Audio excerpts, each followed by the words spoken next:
Hi guys, this is Alicia from Prolong Lash.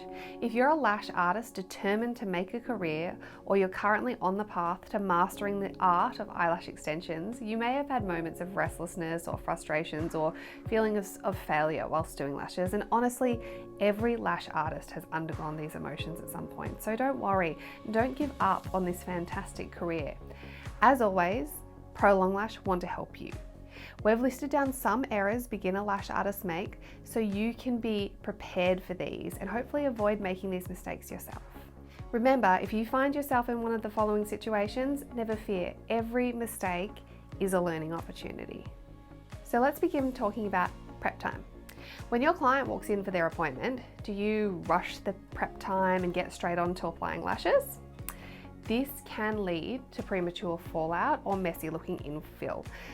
Make sure that your client's lashes are completely makeup free from dead skin cells, build-up, dirt, dust. Even if they have mascara or eyeliner on, it's really important to make sure that they're thoroughly cleansed before application.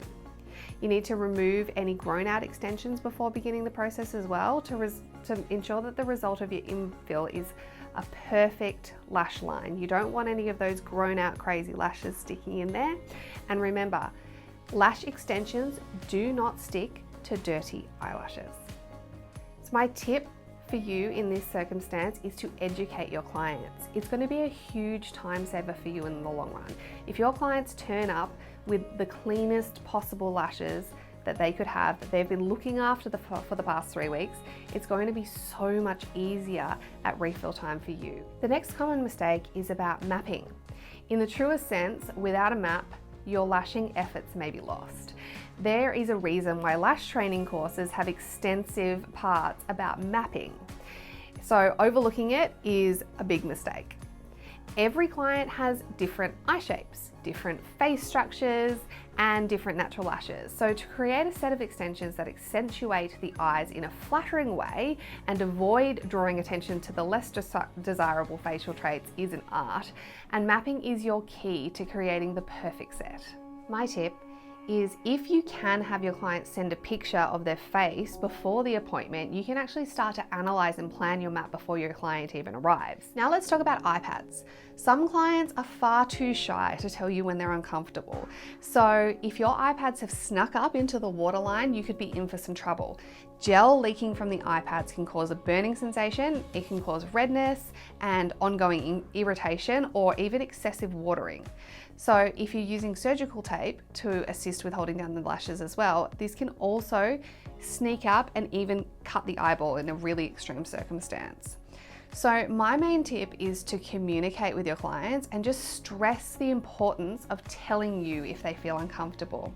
The sooner that you know that there's an issue, the more minor the damage will be caused. So if you're noticing your clients squeezing their eyes closed or experiencing watering or flickering, make sure you check the pads and make sure you check with them. Just tell them to be honest and tell you if they're feeling something that just doesn't feel quite right.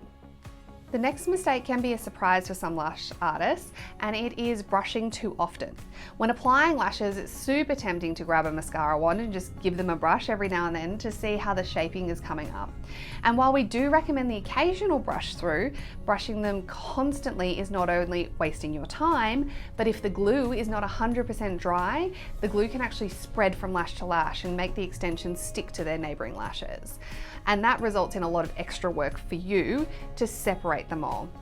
So my tip is to try limit your brushing, occasionally brush to check the shape and direction, and ideally do not brush immediately after applying a lash. Isolation time can also be a problem. Isolating a lash is a time-consuming thing, we get that. But if you're spending too much time looking for that perfect lash to work on, you're probably just wasting your time. If you are going for 100% coverage, each lash will have to be attended to anyway. So if you can just start working on every lash as you go, you will save yourself time in the long run. Now, a golden tip from a lash artist to a lash artist: start with the easy to access lashes. If you're attending to the baby lashes and the hard to isolate lashes after you've finished the straightforward lashes, you can use an iPad or some gentle tape to lift the lashes that you've already lashed out of the way, and that can help you to reach those difficult lashes. Another common mistake is to apply eyelash extensions to the natural lashes direction, and not every lash grows in an ideal direction for lashing. So it's essential to apply the extension on the angle that you need it to go on, not necessarily the angle that the natural lash goes. My tip here is don't be afraid to mix sizes or curls. So if you have like a rogue pointing downward lash, you may need to apply a tighter curl. For example, if you're using C curls, perhaps consider using a D curl for that lash. And if you have a lash that's slightly high in the lash line, you might consider using an extension that's 1 to 2 mil shorter than the other lashes you're using, so that the tip of the extension remains in line with the rest of your lash set. The next mistake is pretty common, the quality of your products. When starting out, income is often limited, we know, but it is a mistake to use cheap or low quality products, because this approach to saving money in the short term can really cost you in the long term. Inferior products such as low cost lash glues and eye pads or tapes have higher chances of allergies, and cheap extensions can look fake or feel stiff or unnatural, and they don't last the distance. And dare we mention using baby shampoo instead of a dedicated lash cleanser. You may have exceptional lashing skills, but using cheap products may discredit your expertise and your future brand. My tip to avoid this is Prolong Lash. Our aftercare products are trusted worldwide and formulated specifically to keep lashes clean and retain them. The last mistake is squeezing too much in. Many people are not aware just how long it takes to apply a precision set of eyelash extensions. So when you start accepting clients, don't put too much pressure on yourself. Allow each set the time it requires. Secondly, you won't do yourself any favors by squeezing 10 sets into your workday. Lashing is hard on the body and the eyes. Allow yourself breaks. If you spend all day lashing, then when do you allow time to hone on your skills or practice something new?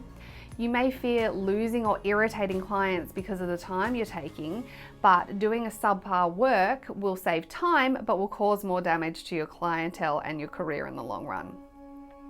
Considering it's a labor-intensive job, my tip is to cut yourself some slack and only focus on the quality of your work. That will become your brand in the long run. Eventually, you'll pick up your speed with practice.